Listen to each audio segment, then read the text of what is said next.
no livro de 1 Samuel. Por favor, abra comigo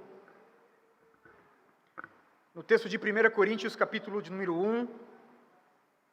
Nós vamos ler do verso 1 até o verso 9.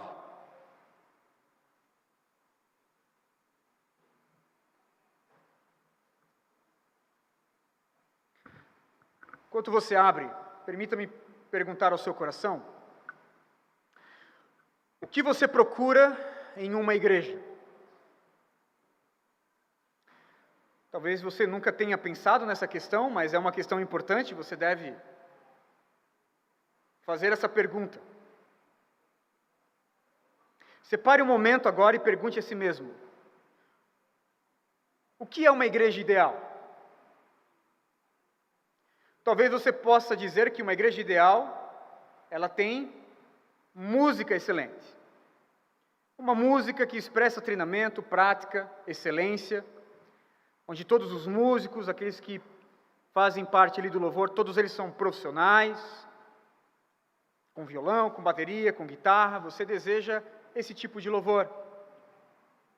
Ou talvez você procure em uma igreja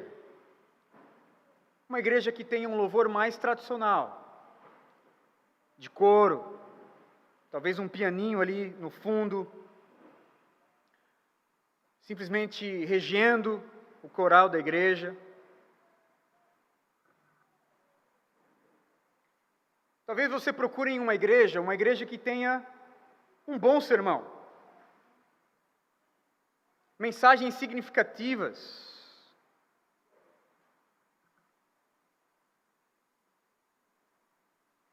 mensagens bíblicas que não sejam enfadonhas. O que você procura numa igreja? A pergunta, ela é colocada diante de nós, irmãos. E hoje eu quero falar um pouco, então, sobre a importância da igreja local, a importância da membresia local. O que você deve procurar numa igreja bíblica? Quero falar um pouco sobre como uma igreja local ela deve lidar com essa questão de membresia. Quando uma pessoa chega na porta da igreja e bate, querendo entrar no hall de membros, qual é a nossa postura bíblica para com essa pessoa? E aí, obviamente, que eu tenho em mente, e uma das razões do porquê eu estou pregando essa mensagem, é que nós iniciamos hoje uma classe de novos membros.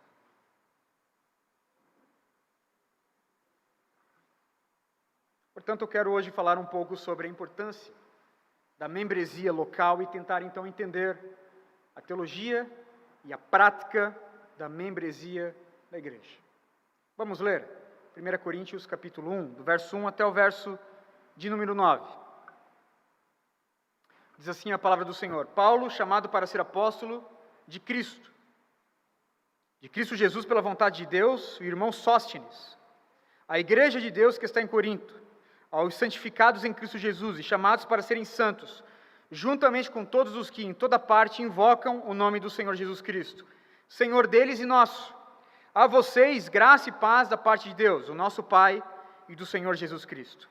Sempre dou graças a meu Deus por vocês, por causa da graça que lhes foi dada por Ele em Cristo Jesus, pois nele vocês foram enriquecidos em tudo, isto é, em toda palavra e em todo conhecimento. Porque o testemunho de Cristo foi confirmado entre vocês, de modo que não lhes falta nenhum dom espiritual, enquanto vocês esperam o nosso Senhor Jesus Cristo, que o nosso Senhor Jesus Cristo seja revelado. Ele os manterá firmes até o fim, de modo que vocês serão irrepreensíveis no dia do nosso Senhor Jesus Cristo. Fiel é Deus, os qual os chamou à comunhão com o seu Filho Jesus Cristo, o nosso Senhor. Amém. Vamos orar. Vamos ao Senhor em oração. Pai, nós louvamos o Teu nome mais uma vez. Pai, obrigado por esse culto, pela oportunidade, Senhor, de estarmos aqui e louvarmos o Teu nome, de engrandecer o Teu nome. Ajuda-nos agora, ó Deus, nesse momento, o momento mais alto do culto, quando o Senhor fala aos nossos corações. Por favor, eu peço o Teu auxílio ao Espírito Santo, para que Tu venhas elucidar Cristo nos nossos corações e nos fazer entender membresia de igreja, por favor. Pai, não permita que eu venha passar alguma impressão errada acerca de Ti, mas que eu venha tão somente pregar o Teu precioso Evangelho. É assim que eu oro com os meus irmãos, em Cristo Jesus. Amém. Amém. A comunidade de Corinto, ela carregava características únicas, muito diferentes de outras igrejas que Paulo se relacionou. A igreja, ela se localizava, irmãos, numa grande cidade, como nós vimos nessa exposição de 1 Coríntios, que a cidade de Corinto era uma cidade portuária. E como de costume, até nos dias de hoje, toda cidade portuária parece que sofre ali com características de depravação moral, depravação sexual, e não era diferente lá na igreja de Corinto. Combinado a isso, você tem todo o contexto religioso da cidade. Em Corinto havia o grande templo da deusa Afrodite, com aproximadamente então 1000 sacerdotisas cultuais do sexo, que ficavam ali dentro daquele templo da deusa Afrodite. Somado a isso, meus irmãos, você tem também todo o contexto intelectual da cidade de Corinto. Corinto era conhecida pelo seu nível intelectual e a sua mente, então, voltada para a filosofia. Os seus anfiteatros, as suas praças, eram cheios de pessoas que amavam ouvir os filósofos se contradizerem em suas vãs filosofias. E a igreja de Corinto, uma igreja de irmãos em Cristo, os nossos irmãos que estavam, que eles eram moradores da cidade de Corinto, ao passar então 3 anos da última visita do apóstolo Paulo, esses nossos irmãos, essa igreja então começou a mostrar indícios que ainda restava ali alguns vestígios da cultura helenística entre os seus membros. Embora a igreja de Corinto tivesse sido vilipendiada por tantos problemas internos e externos, havia uma solução para aquela comunidade. E Paulo então exorta a igreja de Corinto a abandonar as suas práticas pecaminosas para viver de modo digno, tal como a igreja foi chamada a viver na comunhão de Cristo Jesus. E Paulo escreveu então à igreja de Corinto. O apóstolo Paulo então prega hoje aos nossos corações que é possível viver uma igreja saudável. É possível viver uma membresia saudável, ainda que em tempos de crise, ainda que em tempos turbulentos, ainda que venha a ter pecado entre nós. Esses pecados, obviamente, que precisam ser corrigidos.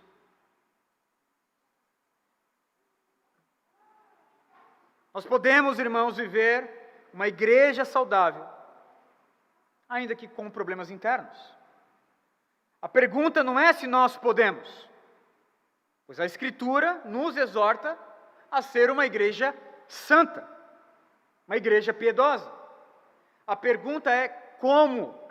Como nós podemos ser uma igreja santa? Como nós podemos ter uma membresia santa?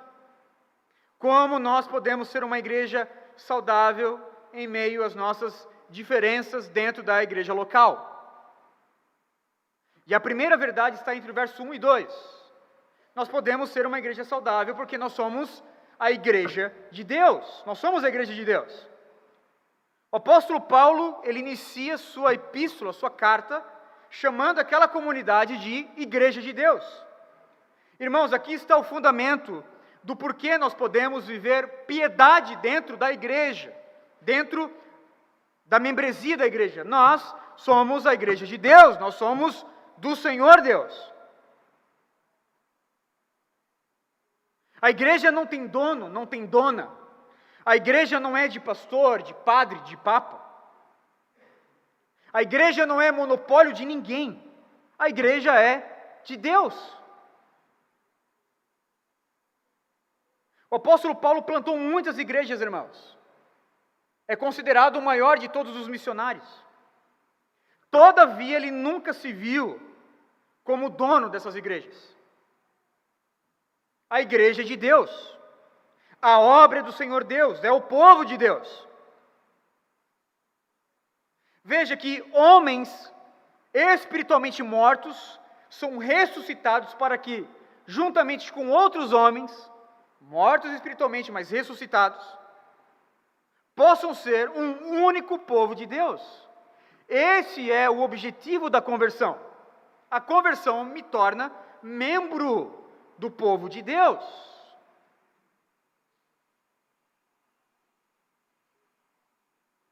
A igreja de Corinto, irmãos, tinha muitos problemas internos. Contudo, essa igreja não deixou de ser a igreja de Deus. Paulo, ele olha para aquela comunidade com tantos problemas internos, com facções, com rixas, uma comunidade que tinha até mesmo um problema de incesto dentro da comunidade, e Paulo os chama de igreja de Deus.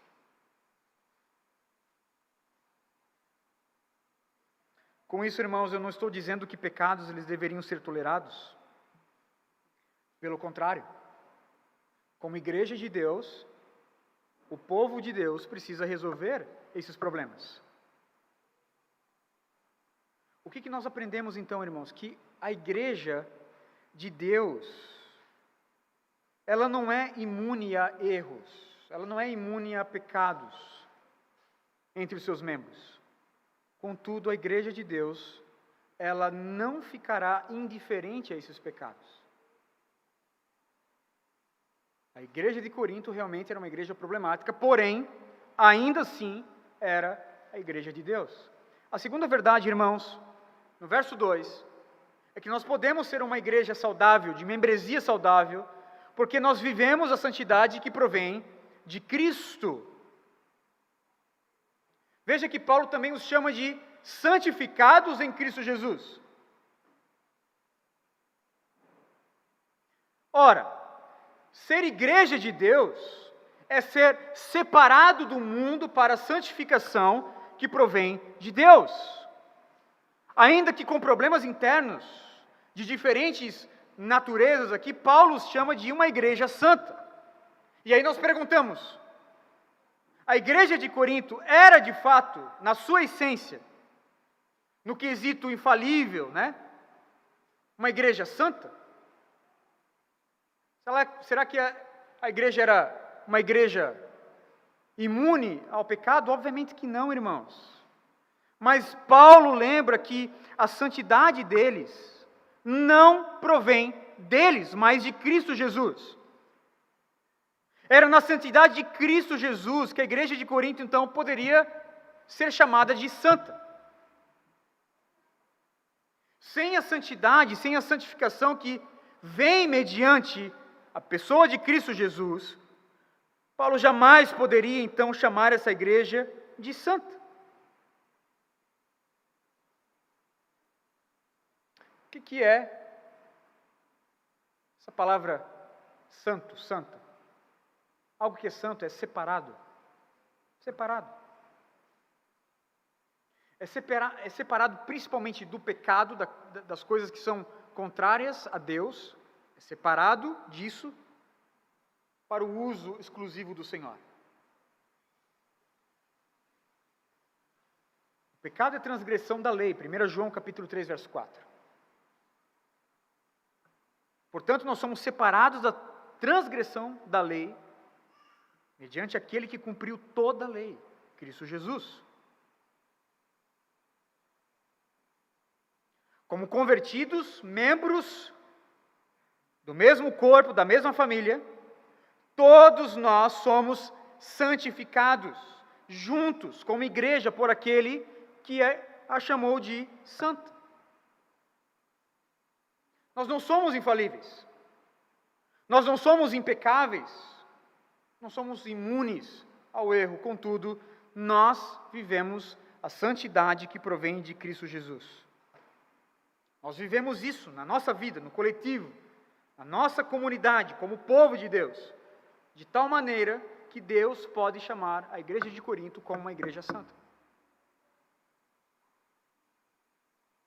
terceiro lugar, nós podemos ser uma igreja saudável, de membresia saudável, porque nós fomos alcançados pela graça de Deus e pelo senhorio de Cristo Jesus. Veja o verso de número 3.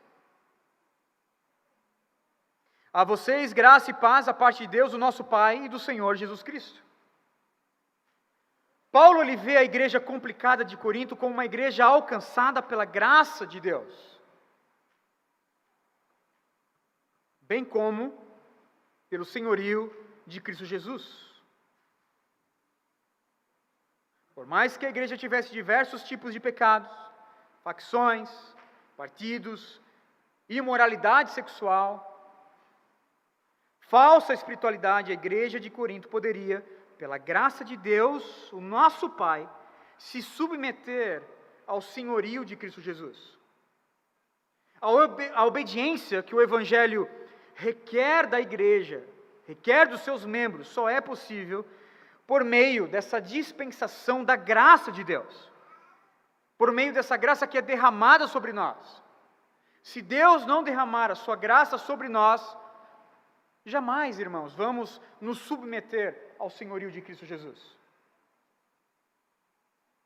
Alguns anos atrás, na década de 80, o John MacArthur, ele lançou um livro muito importante chamado O Evangelho segundo os Apóstolos. O Evangelho segundo os Apóstolos. Talvez seja o livro mais importante que John MacArthur ele já lançou. Havia uma controvérsia, irmãos, ali na igreja norte-americana, entre os teólogos de Dallas, Zane Hodges, o Charles Hyde, onde eles diziam o seguinte: olha, a pessoa ela pode ser alcançada pela graça, sem se submeter ao senhorio de Cristo, porque Cristo é Salvador. Então Cristo pode salvar a pessoa sem que ela venha se submeter ao senhorio de Cristo. Então foi daí que surgiu, os 3 níveis de crente. Eu acho que você já deve ter ouvido esses 3 níveis de crente. O primeiro nível é o crente natural, aí depois é o nível abaixo, que é o crente carnal, é o crente Raimundo, um pé na igreja e o outro no mundo, que simplesmente não está nem aí. E aí você tem aqueles crentes que se submetem ao senhorio de Cristo, que é os crentes espirituais. John MacArthur, então, ele lança essa bomba, essa verdade bíblica, na verdade, o Evangelho segundo os Apóstolos. Exatamente dizendo isso, postulando isso. O Cristo Salvador também é o Cristo Senhor. O Cristo que salva é o Cristo que lhe faz escravo, doulos. Ele é Senhor da sua vida. Mas como nós podemos, irmãos, nos submeter a esse senhorio de Cristo? Por meio da graça. Deus derrama graça na membresia da igreja local para que ela possa, então, se submeter ao senhorio de Cristo. Ela é alcançada pela graça para se submeter ao senhorio de Cristo Jesus. Em quarto lugar, nós podemos ser uma igreja saudável porque nós seremos preservados na comunhão até o fim. Verso 8 e verso 9. Nós podemos ter uma membresia de igreja saudável, porque Deus vai nos preservar. O mesmo Cristo que nos salva é o mesmo Cristo que nos preserva. Se nós somos salvos pela graça de Cristo, nós somos preservados pela graça de Cristo. Veja que o verso 8 e o verso 9, o que nós temos aqui é o 5º ponto da tulipe. A perseverança dos santos. Ele, Cristo, os manterá firmes até o fim, de modo que vocês serão irrepreensíveis no dia do nosso Senhor Jesus Cristo. Fiel é Deus, o qual os chamou à comunhão com o seu Filho Jesus, o nosso Senhor. Nós podemos ter uma membresia saudável, porque Cristo é fiel. Com toda certeza, irmãos, na nossa caminhada cristã, nós seremos infiéis em algum momento. Mas fiel é Deus. Fiel é Deus, o qual nos chamou à comunhão com o seu Filho Jesus Cristo, o nosso Senhor. Ele vai nos manter firmes até o fim. Até o fim.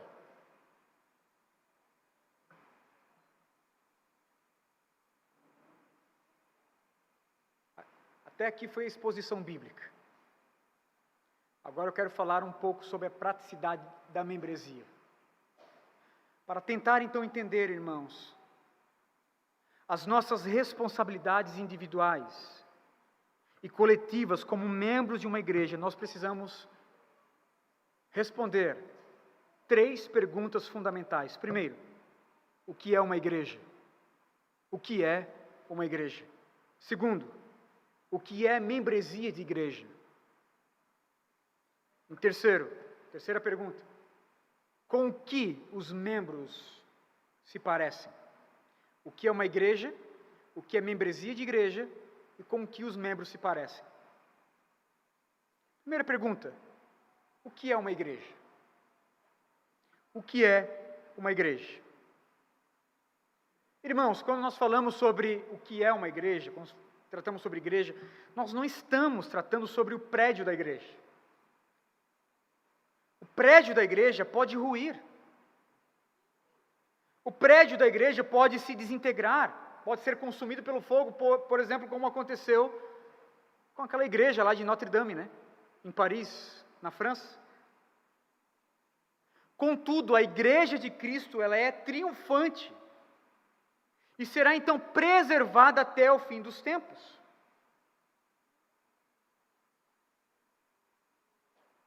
O que é uma igreja? Se a igreja não é ferro e tijolo, cimento, nós estamos então lidando com uma instituição orgânica, com uma instituição viva. Jonathan Lima, irmãos, ele nos ajuda a definir o que é igreja no livro Membresia de Igreja, editora Fiel. Fantástico esse livro. Compre esse livro. Membresia de Igreja, do Jonathan Leeman, da editora Fiel. Jonathan Leeman vai dizer o seguinte: a igreja local é um grupo de cristãos que se reúnem regularmente em nome de Cristo Jesus para confirmar e supervisionar legitimamente a participação uns dos outros em Jesus Cristo e em seu reino, mediante a pregação do Evangelho e a prática das suas ordenanças. Como nós somos presbiterianos, a prática dos sacramentos. Mark Dever, ele vai dizer no livro 9 Marcas de uma Igreja Saudável que, de acordo com o Novo Testamento, a igreja é, primariamente, um corpo de pessoas que confessam e dão evidência de que foram salvas apenas pela graça de Deus, tão somente para a sua glória e por meio da fé em Cristo somente. Então veja, para Jonathan Leeman e para o Mark Dever, 2 autoridades na eclesiologia, a igreja ela é uma instituição orgânica. Por quê? Ela é feita de membros vivos, que necessitam então confessar e dar evidências da sua salvação em Cristo Jesus, e que se reúnem então regularmente para cultuar a Cristo Jesus, servir uns aos outros, e para serem então ministrados pela palavra e pelo sacramento. E aí nós podemos observar, irmãos, 5 partes presentes aqui na definição bíblica do que é igreja. Em primeiro lugar, igreja, ela é um grupo de cristãos. Segundo, igreja tem uma reunião regular. Terceiro, uma igreja, ela exercita amplamente a confirmação e a supervisão da sua membresia, daqueles que são o povo de Deus, que cultuam Jesus naquela igreja local. Quarto, o propósito de representar legitimamente Cristo Jesus e as suas leis aqui na terra. Eles se reúnem, então, em nome de Cristo Jesus. Em quinto lugar, o uso da pregação e dos sacramentos para que todos esses propósitos possam ser alcançados. Portanto, a pergunta é: quem pode fazer parte da igreja de Deus? Se a igreja é a igreja de Deus, quem pode fazer parte da igreja de Deus? Somente os cristãos, somente aqueles que foram convertidos realmente, todos aqueles que nasceram de novo. Como eles interagem uns com os outros e cultuam o seu Deus através de reuniões regulares. Como são identificadas as marcas de um verdadeiro cristão? Através do exercício amplo de confirmação e supervisão de quem é contado como membro. Como nós podemos alcançar esses objetivos? Através da pregação do Evangelho e da administração correta dos sacramentos. Por isso, a igreja, meus irmãos, é o organismo que Jesus instituiu para proclamar o Evangelho do seu reino, confirmar os que foram alcançados por esse Evangelho e supervisionar o discipulado cristão mediante a pregação do Evangelho e o uso dos sacramentos, batismo e ceia do Senhor.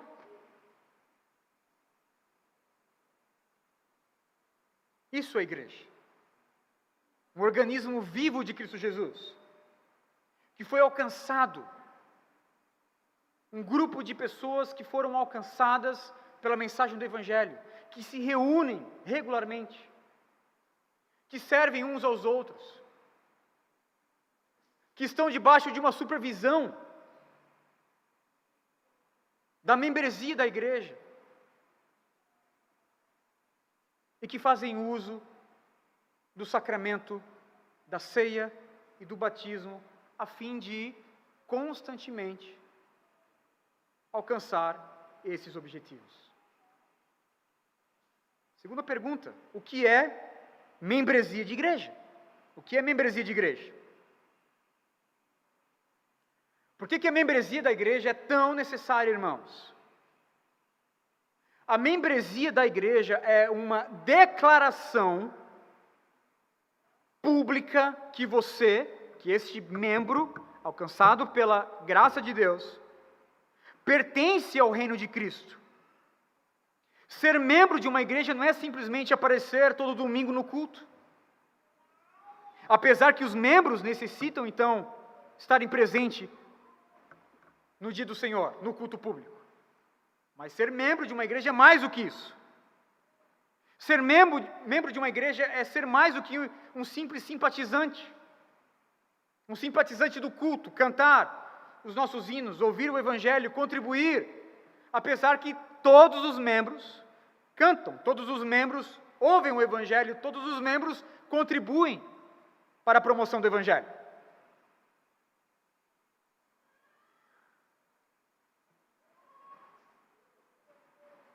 O membro da igreja local faz tudo isso.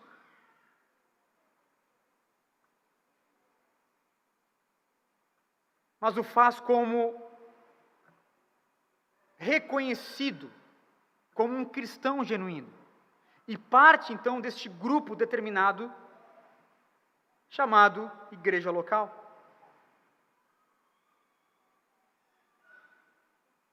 E é nesse sentido, irmãos, que ser membro de uma igreja local é fazer tudo isso com a validação, com a declaração oficial que este cristão, genuinamente alcançado pela graça, pertence ao reino de Cristo, pertence ao povo de Deus. Jonathan Leeman, ele traz novamente a ideia de membresia como uma pessoa que procura a embaixada. Ele traz a ilustração de uma pessoa que procura uma embaixada numa terra estrangeira. Não sei quantos aqui tiveram a oportunidade, por exemplo, de viajar para o exterior, mas se alguma coisa acontece com você, você pode talvez procurar a embaixada ali da sua nação.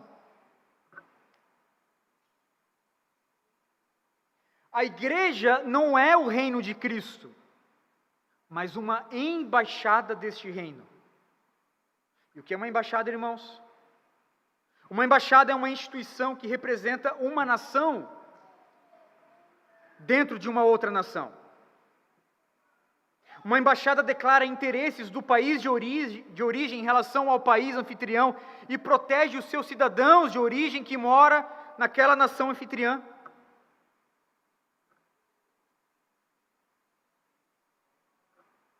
Esse é um dos papéis da embaixada. E é nesse sentido, então, que a igreja, ainda que ela não seja o reino de Cristo em si, ela é uma embaixada do reino de Cristo na terra. Ou seja, ela é a instituição que valida e que declara que há pessoas de uma outra pátria que estão vivendo sobre a terra. A igreja local valida a conversão. A igreja local valida se uma pessoa está se submetendo ao senhorio de Cristo ou não. É a igreja local que valida se há evidências de salvação genuína. E Jonathan Lima então prossegue dizendo que há um lugar na terra onde os cidadãos dos céus podem, neste momento, encontrar reconhecimento oficial e refúgio. A igreja local. As igrejas representam o domínio de Cristo agora, legitimam e protegem os seus cidadãos agora, e proclamam suas leis agora. O que é um membro de igreja? É alguém que adentra pelas portas da embaixada, afirmando pertencer ao reino de Cristo. Um membro de igreja, consequentemente, é alguém que é formalmente reconhecido como cristão e parte do corpo universal de Cristo Jesus. Quem deu essa validação? A igreja local. Portanto, a igreja local ela deve reconhecer e validar o novo nascimento por meio da profissão de fé, batismo, discipulado, da disciplina, do constante supervisionamento, do testemunho dos seus membros. Em outras palavras, o cristão ele deve fazer parte da igreja local dizendo: à medida que eu reconheço ser essa instituição, uma igreja bíblica, eu me submeto, eu submeto a minha presença e a minha comunhão com ela, pedindo reconhecimento e validade da minha salvação. E em contrapartida, a igreja local diz a este candidato: nós o confirmamos publicamente e nós reconhecemos como pertencente a Cristo Jesus, como pertencente a essa pátria de Cristo Jesus, e a supervisão então da nossa comunhão, a supervisão da nossa embaixada. Portanto, ser membro da igreja é ao mesmo tempo a declaração de um indivíduo que aquele grupo de cristãos é uma igreja bíblica, uma embaixada verdadeira, e que por isso então ele deseja pertencer àquele grupo por meio da sua submissão, ao passo que a igreja local reconhece neste indivíduo as marcas do novo nascimento, bem como a sua submissão que ele prometeu ter enquanto membro daquela comunidade local. Então observe que alguns elementos aqui estão presentes na membresia da igreja. O primeiro elemento é o corpo da igreja que confirma formalmente a profissão de fé e o batismo de uma pessoa como uma profissão e um batismo confiável. Segundo, a igreja então promete supervisionar o discipulado e a vida espiritual dessa pessoa. Em terceiro lugar, a pessoa se submete formalmente ao seu discipulado, ao serviço e autoridade deste corpo e dos líderes daquela embaixada, dos líderes daquela igreja local. E aí aqui eu quero trazer algumas aplicações. A primeira, cada igreja local ela deve ter um cuidado com aqueles que são recebidos na sua membresia. Cada igreja local ela deve ser responsável por aqueles que são recebidos como membro.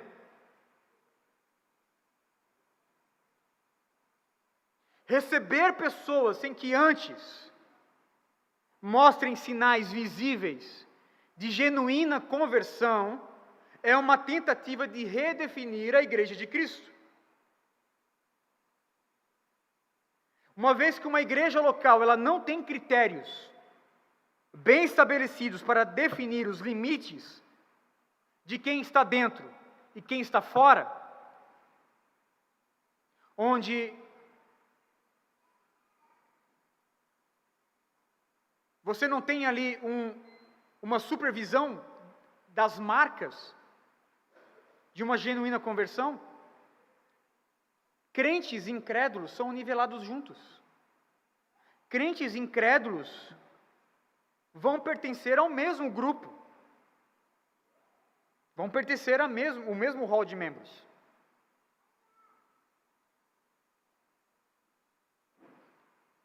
Igrejas locais que não têm um critério, irmãos, para receber pessoas na membresia de suas comunidades locais,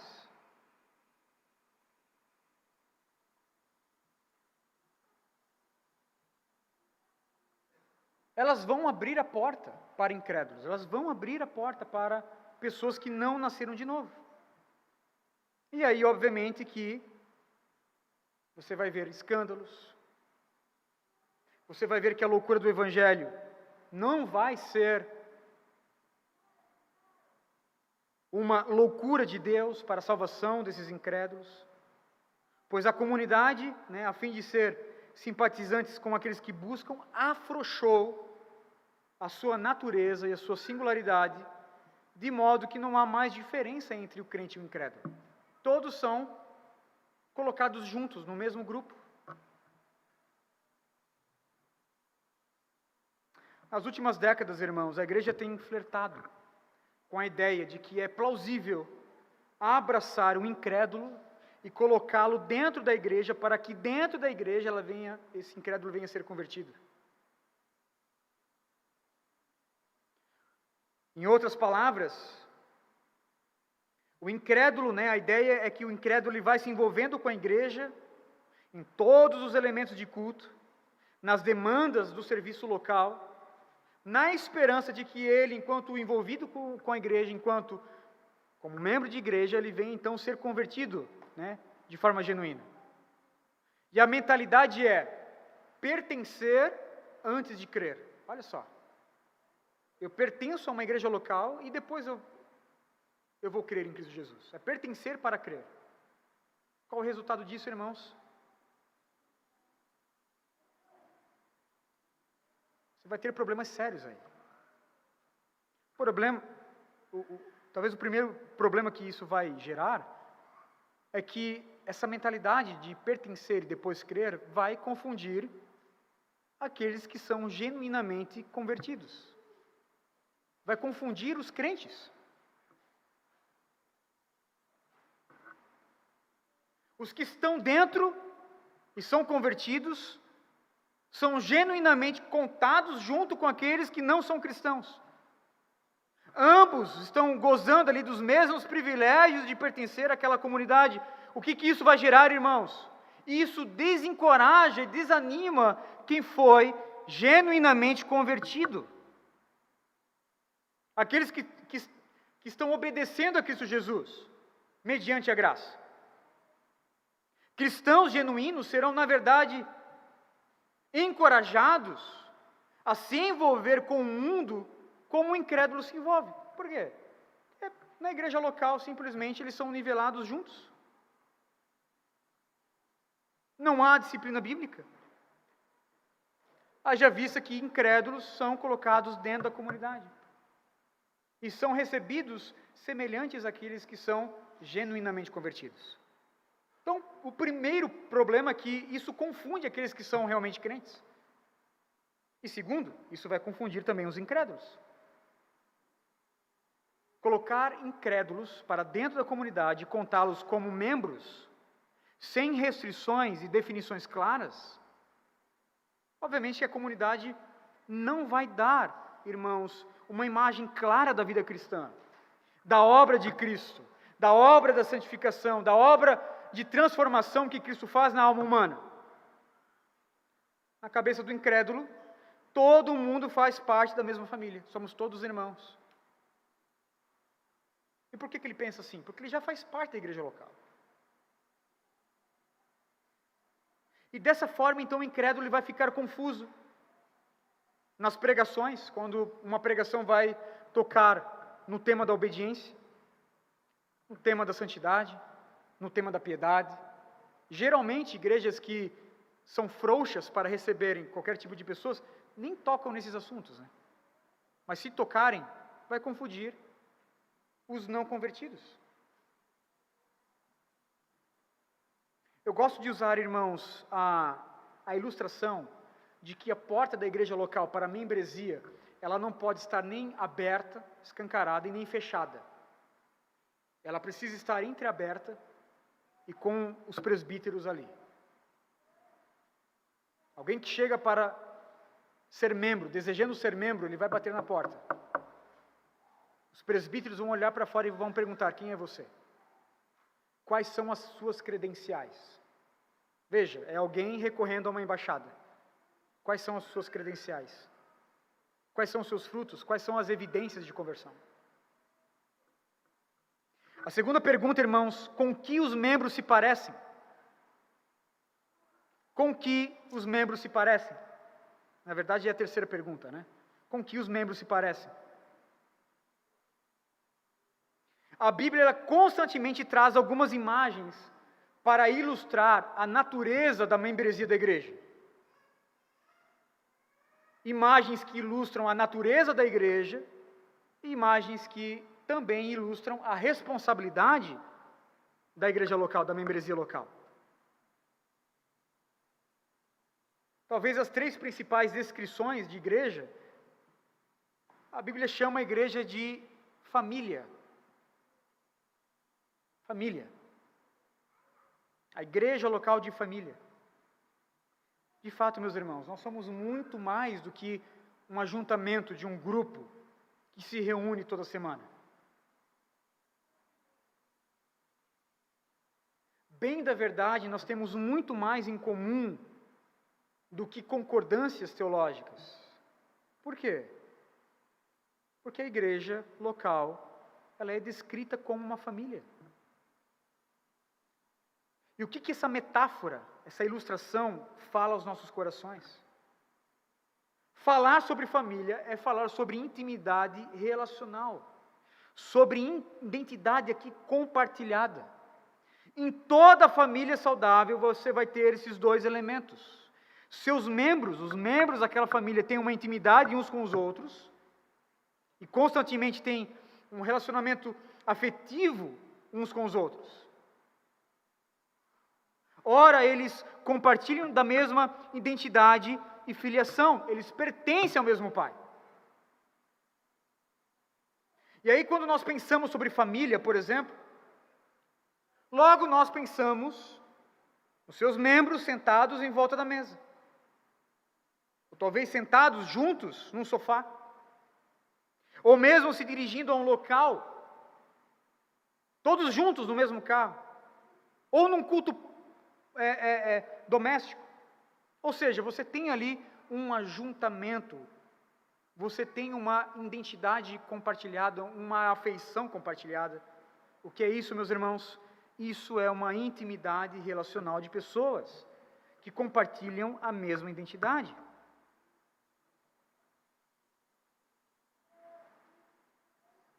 Nós precisamos conhecer uns aos outros. Por quê? Porque nós somos uma família. Tome, por exemplo, as ordens do Evangelho. Quando o Evangelho fala uns aos outros, uns aos outros, uns aos outros. Romanos capítulo 12, verso 10. Amai-vos uns aos outros com amor fraternal, preferindo-vos em honra uns aos outros. 2 Coríntios capítulo 13, verso 11. Consolem uns aos outros, estejam de acordo uns com os outros, vivam em paz. Gálatas capítulo 5, verso 13. Mas não useis a liberdade como pretexto para a carne, antes, sede servos uns dos outros pelo amor. Efésios capítulo 4, verso 32. Sede bondosos e tende compaixão uns para com os outros, perdoando uns aos outros. Ninguém vive igreja local sozinho. Ninguém pode vencer os seus próprios pecados, demonstrar as suas próprias virtudes sozinho.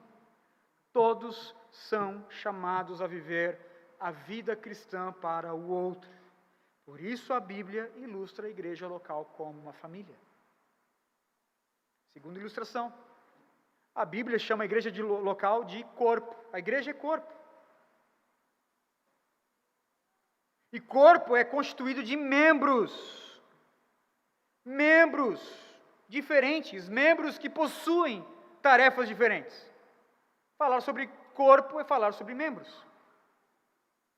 Falar de membros é descrever a dependência um do outro. Todo o corpo necessita dos seus membros, então, ali, bem integrados a ele. Um corpo, ele se distingue pela diversidade na unidade. Um só corpo, e feito por muitos membros. Se o membro ele é cortado, irmãos, está fora do corpo, este membro, então, ele morre, ele apodrece. Por quê? Ele está fora do corpo. Ele está fora dessa unidade em meio à diversidade. Paulo vai nos dizer isso em 1 Coríntios capítulo 12, a partir do verso 12. Ora, assim o corpo é uma unidade, embora tenha muitos membros, e todos os membros, sendo muitos, formam um só corpo, assim também com respeito a Cristo, pois em um só corpo todos nós somos batizados em um único Espírito, quer judeus, quer gregos, quer escravos, quer livres, e todos nós foi dado de beber de um único Espírito. O corpo não é feito de um só membro, mas de muitos. Aí Paulo vai chegar no verso 26, ainda do capítulo 12. Quando um membro sofre, todos os outros sofrem com ele. Quando um membro é honrado, todos os outros membros se alegram com ele. Então veja que, num certo sentido, irmãos, os membros, eles carregam uma natureza individual e uma natureza coletiva, relacional com os outros. Por isso que Paulo vai dizer, quando um sofre, todos sofrem. Quando um é honrado, todos se alegram. Por quê? Porque nós somos uma unidade, nós somos um corpo. Nós somos uma família e nós somos um corpo. Talvez a terceira grande ilustração é quando Paulo fala sobre a igreja como templo do Espírito Santo. Além de família, além de corpo, a Bíblia também é chamada de templo do Espírito Santo. A membresia, a igreja local é chamada de templo do Espírito Santo. Cada crente, irmãos, que genuinamente nasceu de novo e por isso está integrado a este único povo de Deus, é um tijolinho deste templo. Deus não quis habitar em templos feitos por mãos humanas. Quem disse isso? O diácono Estevão. Atos capítulo de número 6, no momento do seu martírio. O lugar onde Deus, ele descia com a sua glória. Aí você tem a figura do tabernáculo. Enquanto o povo peregrinava no deserto, eram praticamente nômades, vivendo em tendas, a glória de Deus descia sobre uma tenda, sobre a tenda do tabernáculo. O povo chegou na terra, começou a viver, ia fazer suas casas de alvenaria. Deus, ele começou a manifestar a sua glória em casas de alvenaria. Contudo, agora, por meio de Cristo Jesus, nós, esse organismo vivo, a igreja local, membros dessa embaixada, aqueles que são genuinamente salvos, que foram alcançados pela graça de Cristo, todos nós juntos somos o templo do Espírito Santo.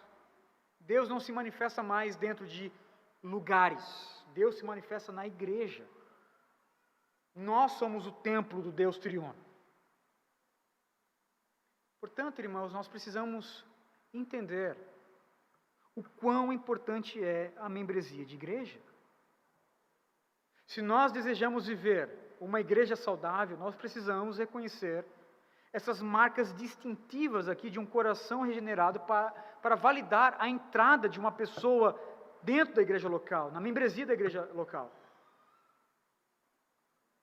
Ao aceitar, por exemplo, o irmão João, não estou falando de você, João, mas ao aceitar um irmão chamado João, a membresia da nossa comunidade, nós estamos dizendo ao mundo, olhem para o nosso irmão João.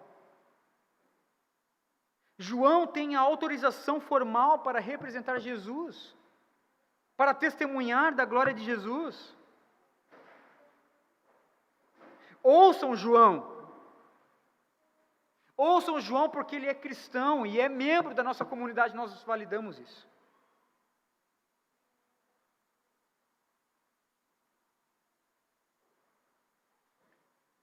E aí eu trago algumas aplicações finais aqui para nós. Será que é possível, irmãos, se relacionar pessoalmente com Jesus? Talvez você já ouviu alguém dizer: invista no seu relacionamento pessoal com Jesus. Você tem que investir no seu relacionamento pessoal com Jesus. Será que isso é possível?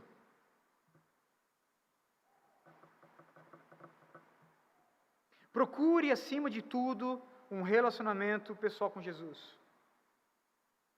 Obviamente, irmãos, que eu entendo a nossa responsabilidade pessoal em procurar uma vida de oração, uma vida de piedade, uma vida com Deus no particular. Contudo, não é possível viver tão somente dentro desse relacionamento pessoal com Jesus. Porque eu sou membro. Porque eu sou um tijolinho desse templo do Espírito Santo. Porque eu sou família. E eu preciso me relacionar. Ninguém é chamado, irmãos, de família sozinho. Nenhum membro sobrevive alheio ao corpo. Você não consegue ver por aí um edifício, fundamentado com um tijolo apenas. Isso é impossível. Portanto, nós precisamos investir também no nosso relacionamento como família. Esse grupo. E aí você tem um leque de oportunidades para que isso venha acontecer. Você pode convidar uma família para almoçar com você no dia do Senhor. Você pode visitar uma pessoa. Você pode pegar o livro de membros, olhar para o rosto daquela pessoa, orar pela vida dela, entrar em contato e dizer: meu irmão, hoje eu quero dedicar o meu dia para orar por você e pela sua família. Tem algum pedido especial? Irmãos, nós somos família. Nós somos família. E o meu medo, como pastor da Vila da Graça, é que nós venhamos a passar anos e anos achando que a igreja se resume tão somente no culto público. Eu amo o culto público. Eu amo o culto público. E eu reconheço, eu afirmo aqui, que este momento é o momento mais alto da semana. Contudo, igreja local é mais do que isso. É mais do que isso. É na igreja local, irmãos, que nós vamos nos apegar ao Evangelho, que é o tratado da nossa paz. É na membresia da igreja, onde corintianos e palmeirenses estão juntos. É na membresia da igreja, onde, por exemplo, árabes e judeus podem estar juntos, tendo comunhão juntos, porque ambos foram alcançados pela graça de Deus. Dois povos que se odeiam, são irmãos, São irmãos. Um é descendente de Ismael, o outro de Isaac. São dois povos distintos, mas que se odeiam, fora da igreja. Com toda certeza, há igrejas locais lá na faixa de Gaza. Há igrejas locais em Tel Aviv. E com toda certeza, nessas igrejas locais você vai ver árabes e judeus congregando junto. O D.A. Carson, irmãos, falando sobre esse poder do Evangelho, vai dizer assim: a igreja, ela é constituída de inimigos naturais.